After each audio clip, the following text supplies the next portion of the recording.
You're watching Inside Automotive with Jim Fitzpatrick.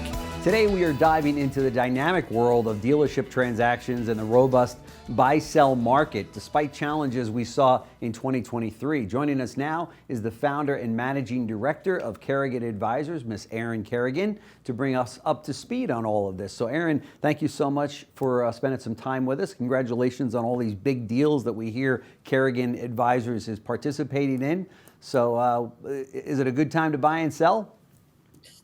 Well, thank you, Jim, for having me on. We always appreciate it.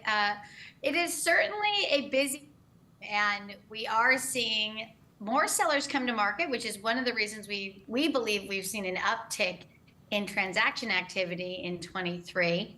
And that those dealers that are deciding to sell are being met by very, very excited buyers who are still, keep in mind, sitting on a lot of capital. The industry, you know, we estimate the industry amassed $235 billion of pre-tax earnings since COVID.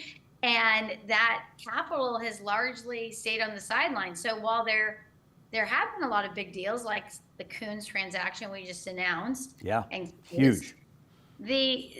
There's still a large number of dealers who have capital, who want to grow, who believe in our industry, and they have been waiting to see the right deal come their way. And more of those have come their way in the last 6 months, which is why we believe you've seen the uptick in buy-sell activity.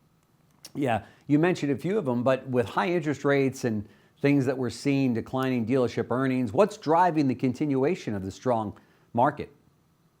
Well, again, it's partly just the amount of capital in the industry, but also it's the fact that, yes, earnings have declined. They're declined about 20% in 23 industry-wide, but they remain several turns higher than they were before the pandemic. And one of the trends we write about in our third quarter Blue Sky report, which was just released, is the fact that this is a very different industry now than it was in 2019.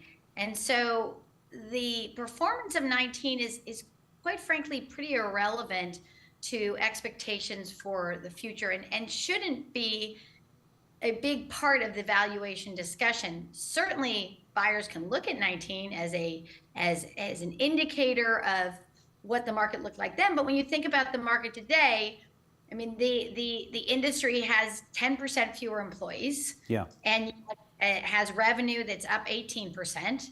So you have a much more efficient workforce, a much more efficient business. You also have grosses that are still very high, even though inventories have risen quite significantly. So there's some learned habits, right? If it takes 30 days to create a habit, we've been doing high gross margins for 3 years, and they're pretty sticky. And I think that in many cases they are staying, and they're staying at high levels, even with inventories rebounding quite significantly. Is the blue sky down across the board for every franchise and location? What does that look like?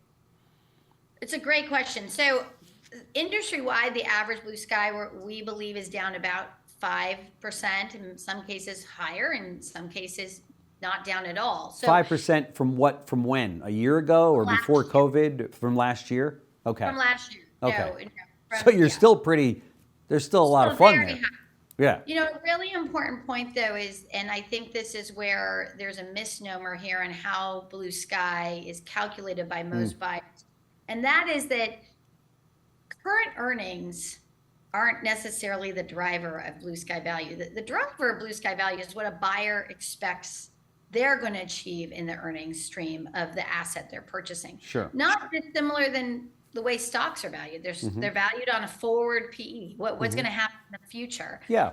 And what should I pay for that future earnings stream? So when earnings skyrocketed in 20 and 21 and 22, buyers did not presume that was going to continue. And so valuations never rose as much as earnings did. And nor are they going down as much as earnings are declining, because normalized earnings has always been baked into the valuation. And so I think that's it's also a theme we talk about in our Blue Sky report. But getting to your question about location and franchise, we're still seeing record valuations in Florida. We just sold a Toyota store in Tampa. It went for a record number for that market. We're in the process of selling some stores in Texas, and the valuations are very, very strong. We sold the Beck and Maston stores in Texas, and those were record valuations for General Motors franchises. So certain locations continue to hit premiums, whereas other locations are seeing their valuations step back, whether it's because of growth, lack of population growth, Sure. or a difficult economy. Sure. And it should also be said that what drives a lot of these values as well is that when a dealer wants a particular franchise in a particular location, I don't want to say you can throw out, the profits, or you can throw out all rules leading to blue sky, but when somebody wants something bad enough to add to their already successful collection, right? You've got that ego that kicks in many times, and it's, no, I want that store in that location, and if it takes me a little bit longer to get my money back, so be it. Can you spend too much on a high volume Toyota store in a great location? Well, I guess you can, but on any asset for sure. But yeah. But what I would say is, to your point, that's the same thing we've seen with luxury franchises, those premier luxury franchises. Right. If you're in a market and all that you don't own are the top 2 luxury franchises, and those come available, right, it is extremely strategic for you to add those to your existing portfolio, and you will pay more, and that makes sense because you have more scale in that marketplace, so you can make more in those franchises than an outsider would. That's right. So of course that also matters, is that when you have certain unique franchises that have fewer dealers across the country, like a Porsche, they're just so few of them that they can command very big values. We haven't seen Porsche franchise valuation go down at all. In fact, it's rising. Right. And that's because there are about 100 or so Porsche dealers in the country. It's like joining a elite country club, and many want to be in that club, and so the price of entry is quite significant. Are buyers still looking at pre-pandemic earnings as part of their valuation assessment? I mean, again, they are trying, but at the end of the day, it was so long ago. The and I mean, I keep seems like yesterday, but you're right. Like that's over 3 years ago. Yeah. And not only is 19 somewhat irrelevant because the way the business is run is different, it's also somewhat irrelevant because we have EVs coming down the pike that are a totally different beast, and they're going to have different fixed operations. They're going to have different dynamics as it relates to consumer pricing, and all that has to be baked in also into the future earnings. So we just think that 19 is not very helpful to look at for valuation.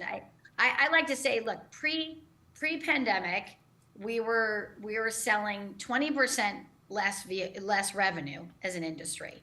So to look at 19's earnings and to apply them to today's revenue would assume that net to sales was going to go down. Right.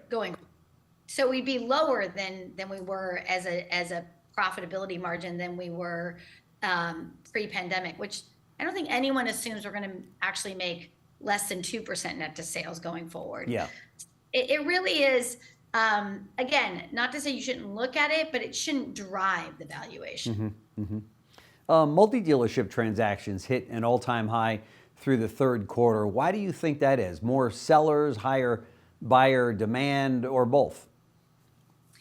Well, I think it is because more families are realizing that these are hard businesses to hand on down. And when you think about succession planning, I think that our industry defied the odds for decades because one family was passing down maybe 2 stores or 1 store. But now families own big, huge enterprises. And the idea that you're going to have an individual in your family that has the skill set or the desire to oversee a large operation, right, is it's challenging.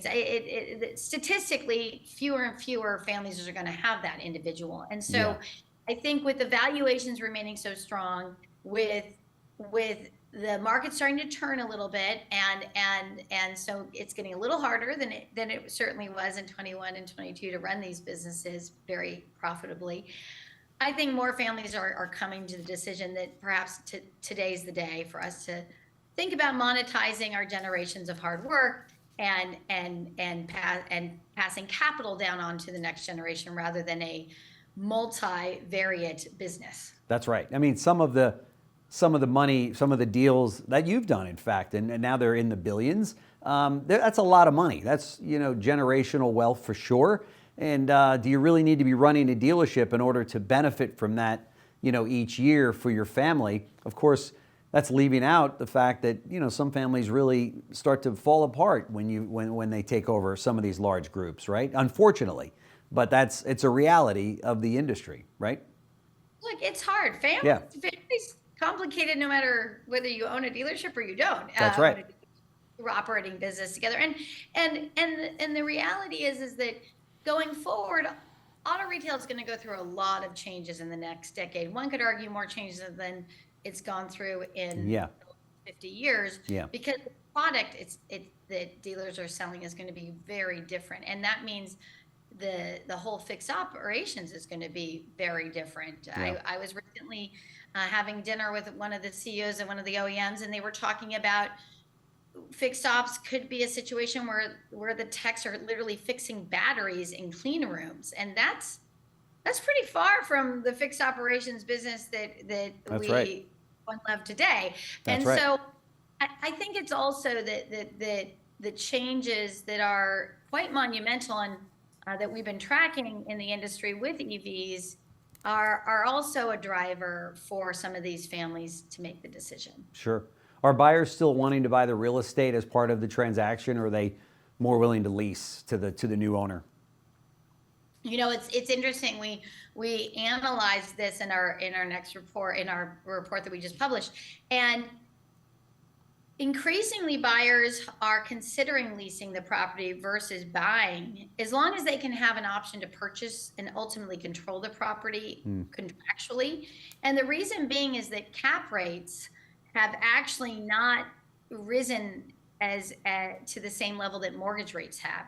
So today, it is more economic to lease because cap rates are around 6-7%, and versus a mortgage is just much higher. And so the carrying cost of the real estate is more expensive today if you buy versus lease. And for that reason, we are seeing more buyers considering leasing as long as they can control, as long as they have a pathway to controlling the property, an option to purchase. And I think that's pretty interesting dynamic in today's market. Sure.